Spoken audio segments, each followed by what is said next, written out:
gumawa ulit kami ng kamote halaya. Kamote halaya dahil kamote po yung gamit namin. Pero kasing lasa ng purong ubi yan. So yan, naglagay lang kami ng mga gatas. Nandyan na din yung margarine.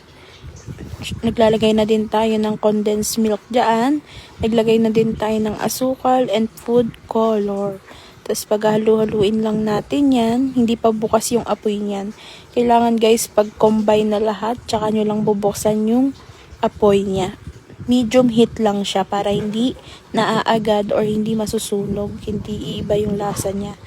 Yan, continuous lang yung halo niyan para hindi magtututong yung ilalim. Halo lang ng halo, yan talaga ang kailangan sa halaya. Hindi mo titigilan ng paghalo. Ayan na, ilagay na namin dyan yung malagkit powder na tinunaw sa tubig. Or kung tawagin ng iba ay galapong, hindi ko na na-videohan. Ayan, medyo mahirap nang haluin yung part na yan. Kasi nga, ano na siya, naging makunat na siya. Haluin lang ng haluin. Tignan nyo naman kung gaano kasarap at kakunat ang ating kamote halaya. Ang dami nagsasabi guys, nakalasa daw to nung ubi jam sa Baguio. Sabi ng mga feedback sa akin ng mga customer ko. So ayan, luto na siya dyan. Sasali na namin siya sa tub. Ang gamit namin na tub is 500 ml.